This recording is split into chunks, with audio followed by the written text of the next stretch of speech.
Next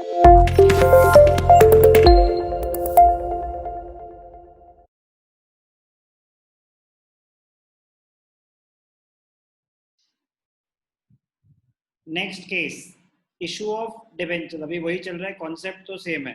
क्या? Issue of debentures for consideration other than cash.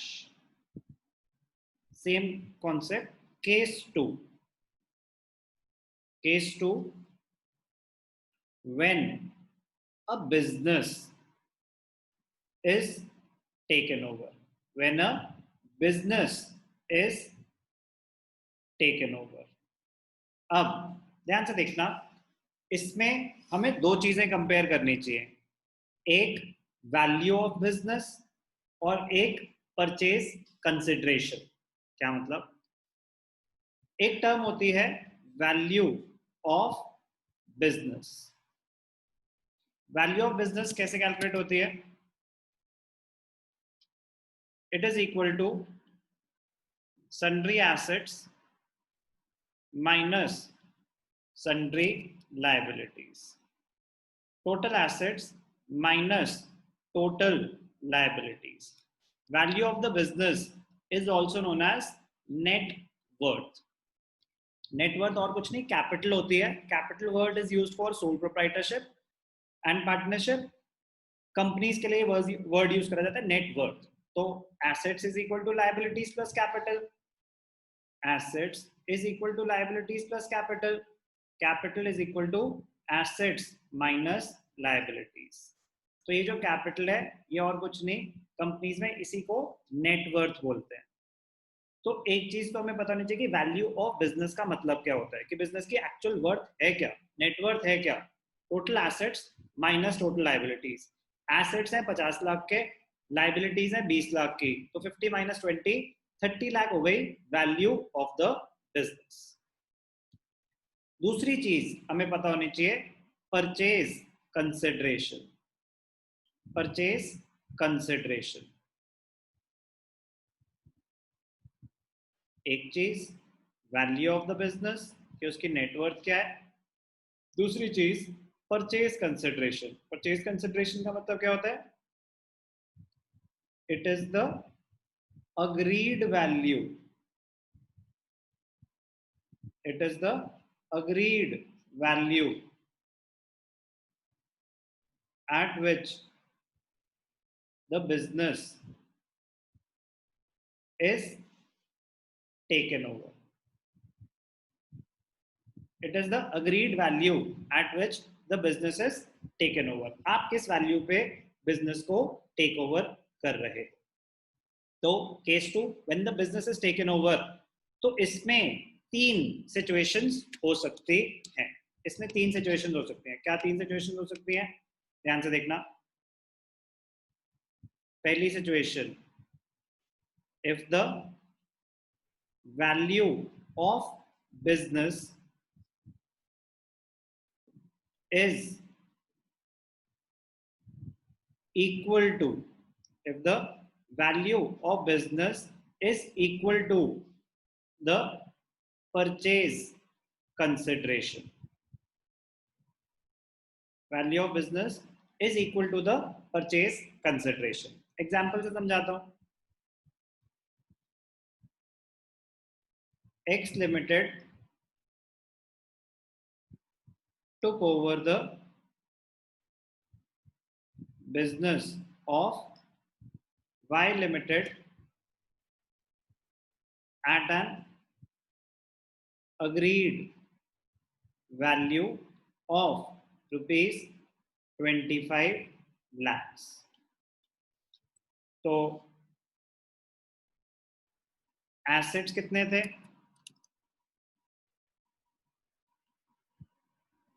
The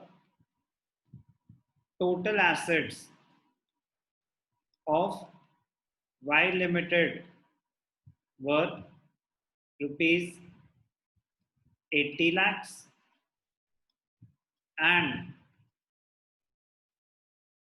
total liabilities were rupees 55 lakhs. Total assets कितने थे 80 lakhs. Total liabilities कितनी थी 55 lakhs. और हमने बिजनेस कितने का टेक ओवर किया 25 lakhs. तो अब ध्यान से देखना इसमें जर्नल एंट्रीज कैसे पास होते हैं.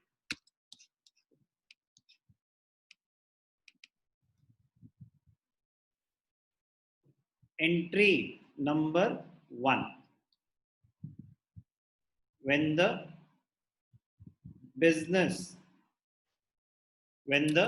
business is taken over. क्या टेक ओवर करा बिजनेस.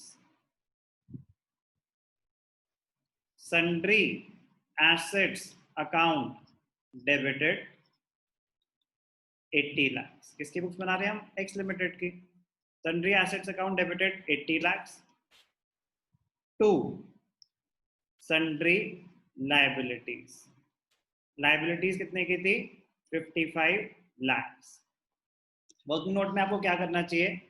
वर्किंग नोट में आपको कैलकुलेट करना चाहिए value of business. Value of business is equal to total assets minus total liabilities. Total assets कितने हैं 80 lakhs. टोटल लाइबिलिटीज कितनी है 55 lakhs. तो वैल्यू ऑफ बिजनेस कितनी आ रही है 25 lakhs. Value of business 25 lakhs आ रही है और आपने कितने में टेक ओवर किया 25 lakhs. केस ही वही कर रहे हैं. तो 2 वाई लिमिटेड. यहां पे आती है हमेशा आपकी परचेज कंसिडरेशन कि आप वाई लिमिटेड को कितने पैसे दोगे. जो भी आपकी परचेज कंसिडरेशन डिसाइड हुए वही दोगे 25 lakhs. Entry number 2 settlement of liability. वो एग्जैक्टली सेम है एज परचेज ऑफ एसेट. वो मैं नहीं करा रहा. वो सेम है कि आप Y limited 2 debentures. Y limited discount on issue 2 debentures. Debentures par पे हैं प्रीमियम पे हैं या डिस्काउंट पे हैं उस पर डिपेंड करेगा.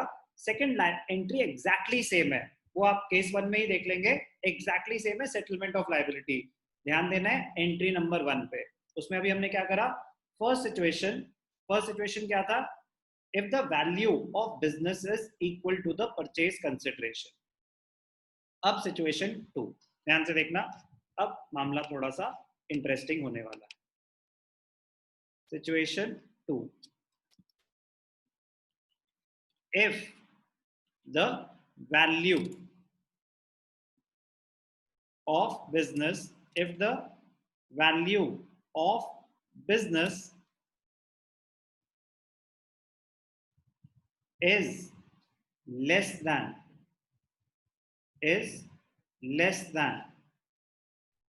the purchase consideration.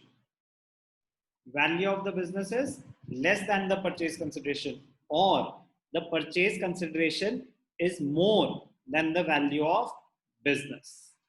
अब ध्यान से देखना same information as before.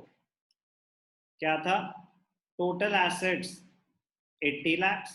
Total assets कितने थे 80 lakhs. Total liabilities 55 lakhs. But अब यहां पे परचेज कंसिडरेशन कितनी है. परचेज कंसिडरेशन है 40 lakhs. परचेज कंसिडरेशन है 40 lakhs. तो मतलब एक्स लिमिटेड वाई लिमिटेड का बिजनेस कितने में टेक ओवर कर रही है 40 lakhs. अब ध्यान से देखना पहले आपको क्या कैलकुलेट करना चाहिए वैल्यू ऑफ बिजनेस. तो जब आपने वैल्यू ऑफ बिजनेस निकाली तो 80 lakhs माइनस 55 lakhs. तो value of the business I 25 lakhs. और परचेज कंसिडरेशन आप कितने दे रहे हो. आप दे रहे हो 40 lakhs. तो value of the business is less than the purchase consideration. 25 lakh के बिजनेस के लिए आप 40 लाख दे रहे हो. ऐसा क्यों. ऐसा क्या हो सकता है. The extra money paid in this case is for goodwill. तो जो एक्स्ट्रा पैसे दिए वो आप कंपनी की गुडविल के लिए दे रहे हो, गुडविल परचेज कर रहे हो। तो बोला देखो मेरे बिजनेस की वैल्यू तो 25 लाख आ रही है, लेकिन मैं 40 लाख में दूंगा, लेना है तो बताओ। तो एक्स्ट्रा मनी जब हम दे रहे हैं तो दैट इज फॉर गुडविल। तो entry number 1 again for taking over business. अब एंट्री क्या हो जाएगी, ध्यान से देखना, sundry assets account debited 80 lakh. Goodwill भी परचेज करी है आपने, एक्स्ट्रा पैसे गुडविल के ही दिए हैं, तो यहाँ पे लिखेंगे गुडविल अकाउंट, ये हमने कैलकुलेट करी है, तो यहाँ पे balancing figure goodwill account debited, balancing figure जरूर लिखना। कितना कैलकुलेट करा हमने गुडविल, जो एक्स्ट्रा मनी दिया हमने 25 लाख के बिजनेस के हमने 40 लाख दिए, तो गुडविल कितनी हो गई, गुडविल हो गई 15 लाख। तो गुडविल क्या होती है, purchase consideration, purchase consideration minus value of business. इस केस में गुडविल कितनी हो गई 15 लाख। ध्यान से देखना कैसे दिखाएंगे इसको हम। Sundry assets account debited 80 lakh, goodwill account debited 15 lakh to sundry liabilities, to sundry liabilities। liabilities कितने की थी 55 lakhs टू वाई लिमिटेड। आपने बिजनेस कितने में टेक ओवर किया 40 lakhs। Total debits 95 lakhs, total credits 95 lakhs। क्या सीखा हमने, सिचुएशन 2 और मतलब सब case 2, if the purchase consideration is more than the value of business or the value of business is less than the purchase consideration, the extra money is paid for goodwill, the extra money is paid for goodwill।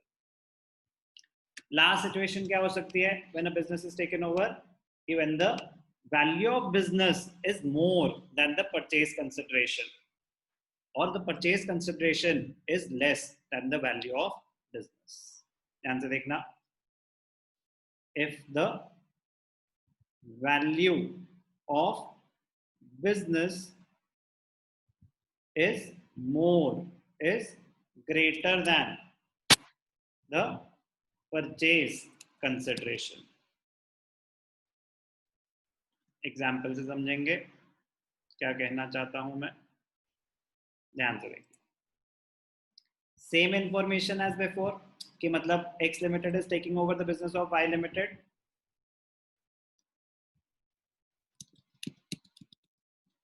Same information as before.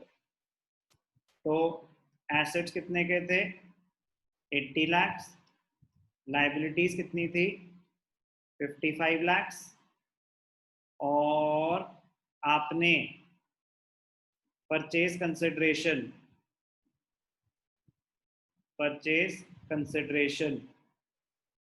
was 20 lakh. आपने business कितने में take over कर लिया 20 लाख। अब ध्यान से देखना, ये तो क्वेश्चन है, तो सबसे पहले आपको वर्किंग नोट में क्या कैलकुलेट करना चाहिए जब भी बिजनेस टेक ओवर कर रहे हो, value of business. Value of business कैसे निकालते हैं, total assets minus total liabilities, 80 lakh minus 55 lakh, कितना था 25 लाख वैल्यू ऑफ बिजनेस था, परचेज कंसिडरेशन 20 लाख। 25 लाख आप कितने में टेक ओवर कर रहे हो 20 लाख में। 25 लाख का बिजनेस आप कितने में टेक ओवर कर रहे हो 20 लाख में, आपका 5 लाख का प्रॉफिट हो रहा है। X Limited earns a profit of 5 lakh in this transaction as a business worth rupees 25 lakh is acquired for rupees 20 lakh. 25 lakh का बिजनेस 5 लाख में एक्वायर कर लिया एक्स लिमिटेड ने, तो एक्स लिमिटेड का 5 लाख का प्रॉफिट हुआ.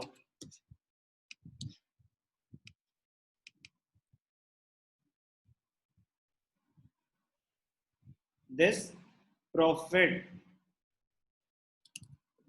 profit of rupees 5 lakh is capital in nature. ये कोई आपका रूटीन रेवेन्यू प्रॉफिट नहीं है, कोई सामान खरीद बेच के प्रॉफिट नहीं जनरेट करा, ये कैपिटल नेचर का है. Therefore, it is transferred to capital reserve. Therefore, it is transferred to capital reserve. Capital nature का प्रॉफिट है, कैपिटल रिजर्व में ट्रांसफर हो जाएगा. एंट्री क्या पास होगी, ध्यान से देखना. Sundry assets account debited. Assets कितने के हैं, 80 lakh. To sundry liabilities. Sundry liabilities थी 55 lakhs. To Y limited. Y limited को हम 20 लाख देने के लिए माने हैं, परचेज कंसिडरेशन आएगी हम यहाँ पे हमेशा 75 लाख. जो 5 लाख का डिफरेंस है वो कहाँ चला जाएगा, कैपिटल रिजर्व अकाउंट. यहाँ पे ब्रैकेट्स में क्या लिखेंगे हम, balancing figure 5 lakh. Total debits should be equal to total credits. तो जब हम बिजनेस किसी का एक्वायर कर रहे हैं, टेक ओवर कर रहे हैं, तो हमें वैल्यू ऑफ बिजनेस को कंपेयर करना चाहिए परचेज कंसिडरेशन से. अगर तो value of business purchase consideration के बराबर है तो ना तो गुडविल होगी ना कैपिटल रिजर्व. अगर purchase consideration value of business से ज्यादा है, वैल्यू ऑफ बिजनेस जो आ रही है आप उसके एक्स्ट्रा पैसे दे रहे हो, उससे ज्यादा दे रहे हो, तो जो एक्स्ट्रा पैसे दे रहे हो that is on account of goodwill. एक एसेट क्रिएट हो जाएगा, डेबिट हो जाएगा. अगर value of business is more than the purchase consideration, business की वैल्यू थी इस केस में 25 लाख, आप दे रहे हो 20 लाख, तो कम में आपको बिजनेस मिल रहा है, आपका 5 लाख का प्रॉफिट हो रहा है. रूटीन प्रॉफिट नहीं है, कैपिटल नेचर का प्रॉफिट है. वो प्रॉफिट कैपिटल रिजर्व में ट्रांसफर हो जाएगा. क्रेडिट आइटम है इसलिए क्रेडिट कर देते हैं. क्या था ये, issue of debentures for consideration other than cash में when a business is taken over. मैंने आपको उसकी एंट्री नंबर 1 एक्सप्लेन करी है. एंट्री नंबर 2 एग्जैक्टली सेम है. वाई लिमिटेड के हमने पैसे देने हैं. अगर डिवेंचर्स पार पे हैं तो Y limited debited to debentures. अगर डिवेंचर्स डिस्काउंट पे हैं तो Y limited debited discount on issue of debentures debited to debentures. अगर डिवेंचर्स प्रीमियम पे है तो Y limited debited to debentures to securities premium reserve. वो एग्जैक्टली सेम है. हम मशीन खरीदें या बिजनेस एक्वायर करें, सेटलमेंट ऑफ लायबिलिटी की जर्नल एंट्री एग्जैक्टली सेम. इसके साथ क्या खत्म हुआ, issue of debentures for consideration other than cash.